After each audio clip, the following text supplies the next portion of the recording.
A protagonist is defined as the leading character or one of the major characters in a drama, movie, novel, or other fictional text. We know them as the star of the show, the face behind the silver screen, the window through which the eyes of the viewer can watch all that goes on in your low-budget attempt at a TV show. As a protagonist, it is my job to be the bridge between the viewer and the experience. Whatever type of emotion this piece of media is trying to portray, it is up to the protagonist to make sure that that piece of media can be understood and exhibited as well as possible to grab the viewer's attention. Of course, this doesn't mean the background characters don't support and uplift the experience, but when it comes to the overall progression of the story, it's up to the protagonist to be the windows for the eyes of the player so that you can move forward. So what happens when the protagonist changes? This is what we call a protagonist swap, when the main character in a piece of media switches from one character to another.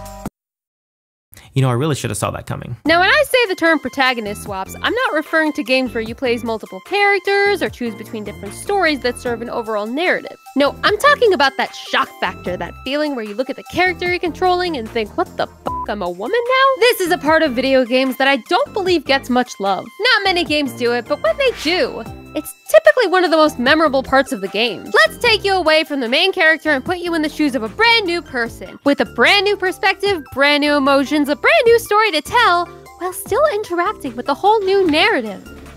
Where the hell are you? But this isn't such an easy task that any game can do it. You've got to think about all the factors at play when you decide to add swappable characters. Where in the game do I place this character swap? What are the abilities, strengths, and weaknesses of this different character? Should the new character inherit the old character's inventory or skill set?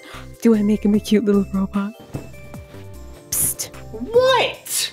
That's your cue to speak. So let's start out with the why. I prefer the letter T. Why do we swap characters in video games? Well, let's just think about the times we've actually seen protagonist changes. The first time I ever noticed this was playing Ratchet & Clank on PS2. You get through about a quarter of the way through the game playing as Ratchet with Clank strapped on your back when suddenly BAM! You're playing as a little robot with trust issues. Jesus Christ, will you stop doing that? It's a bit shallow compared to the normal gameplay experience, but it's a much different take on the world. Your simple enemies are now a much bigger threat, and the game turns into less of a shooter and plays out more like a puzzle game. In a series in which the same gameplay loop of shoot, dodge, and go to a new world can get fairly repetitive, it's a fairly nice change of pace to add that dynamic to your world. And Spyro even did this a year prior. That's not the change of pace I was asking for. Just, where the hell are you? Almost every world has a side character that adds a bit of dialogue for Spyro to interact with. But they also provide their own playstyle by putting characters outside of our small purple dragon in the spotlight with the same level design. So take a game like Super Mario Bros. 2 with its 4 different playable characters. Hold on, okay, because that's not the best example. Remember, these are protagonist swaps. While the game does have 4 different playable characters to choose from in the beginning,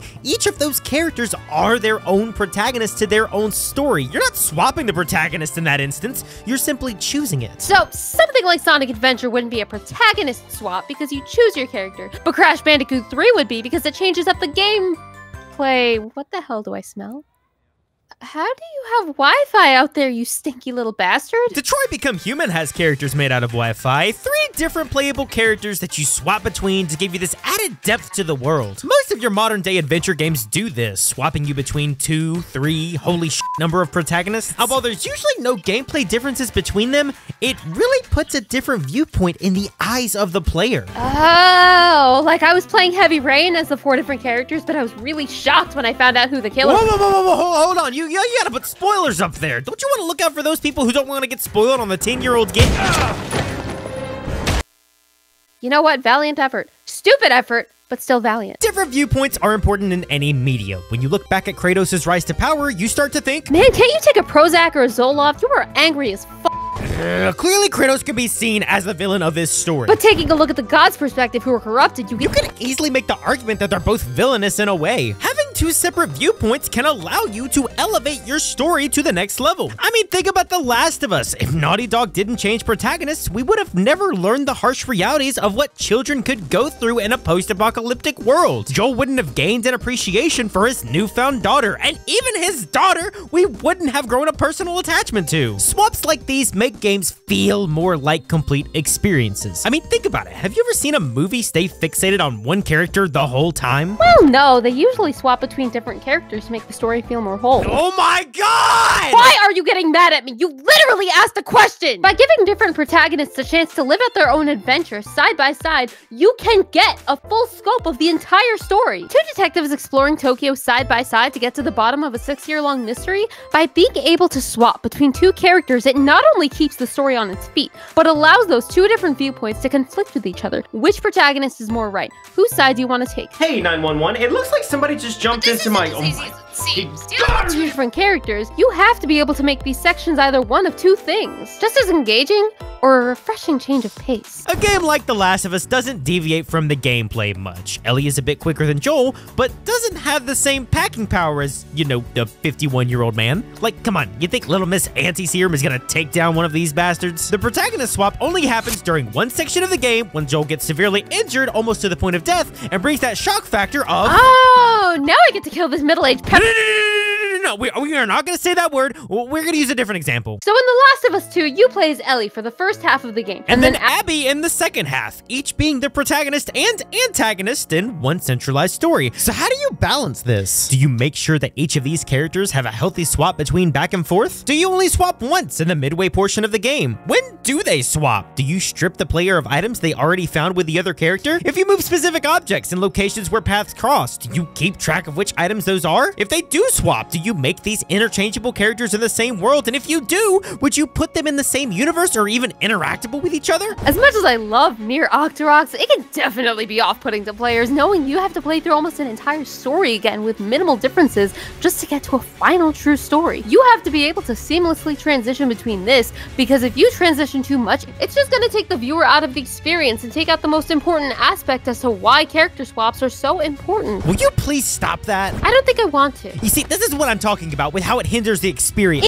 Emotion! The most important reason why we're so fascinated by protagonist swaps in the first place. I mean, think about all those games in which you switch from one character to another, even if for a brief moment. That moment oftentimes is one of the most memorable parts of the game. Do you know how hard my jaw hit the floor when I figured out we were playing as Nathan Drake's daughter in Uncharted 4? No! When I'm taking on the role of Mary Jane in Spider-Man on the PS4, I'm not a web-slinging superstar that can take getting hit 40 times. I'm a normal, everyday 5'8" civilian with a camera who has to do what they can with the limited resources they have.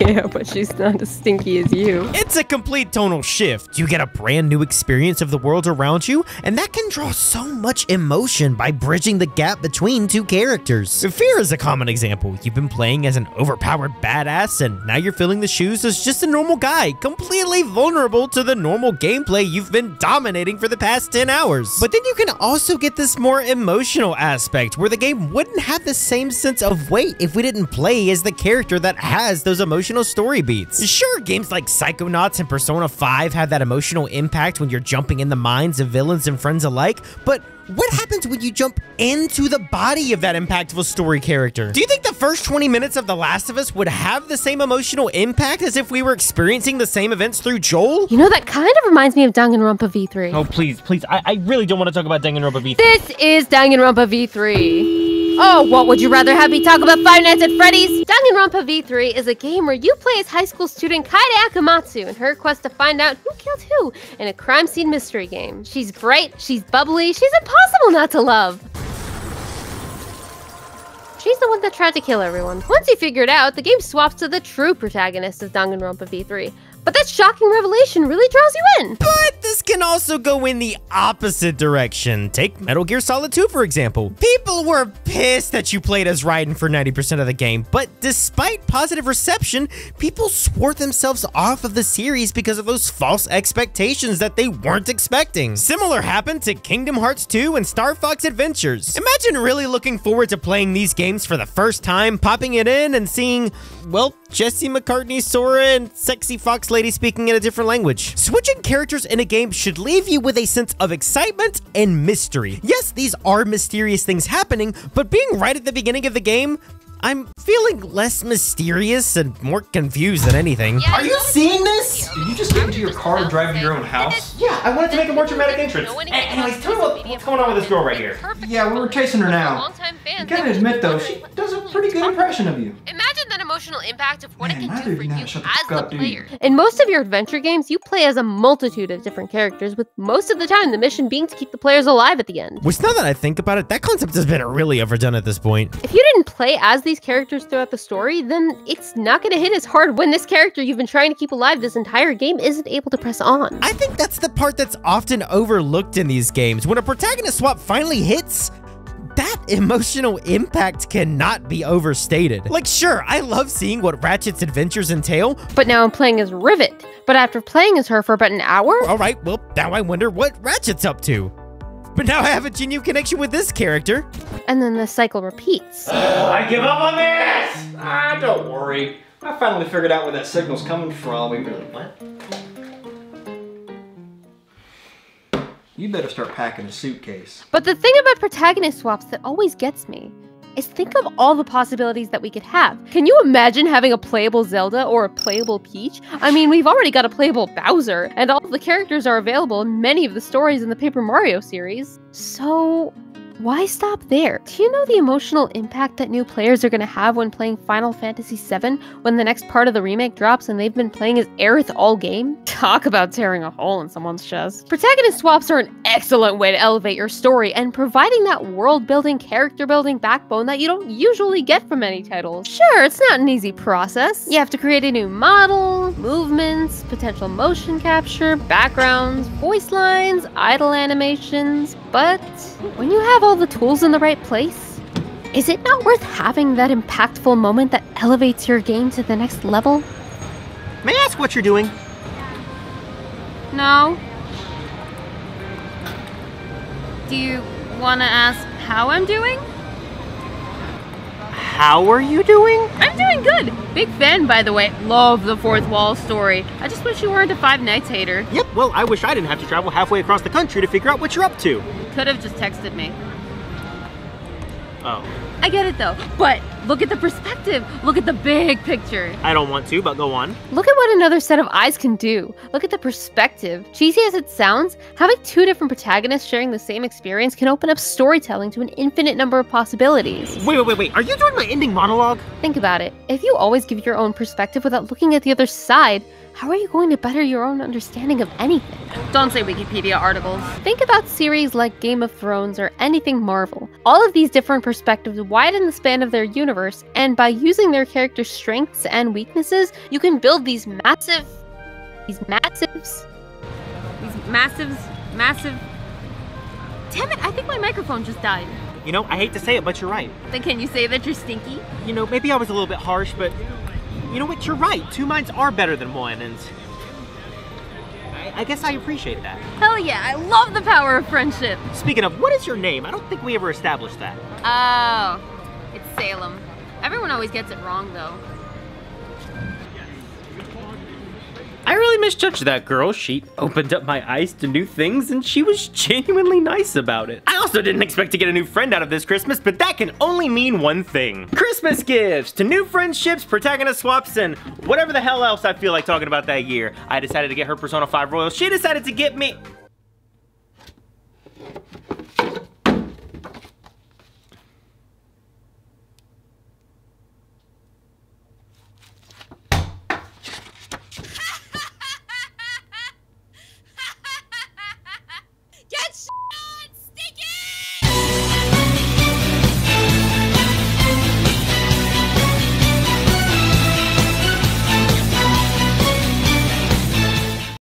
You know what would be so great? Imagine if Lance were right here in New York with me, just filming with us. If he were sitting right next to me, the Lance caster, just next to me, a VTuber. I don't even think he knows if VTubers even exist.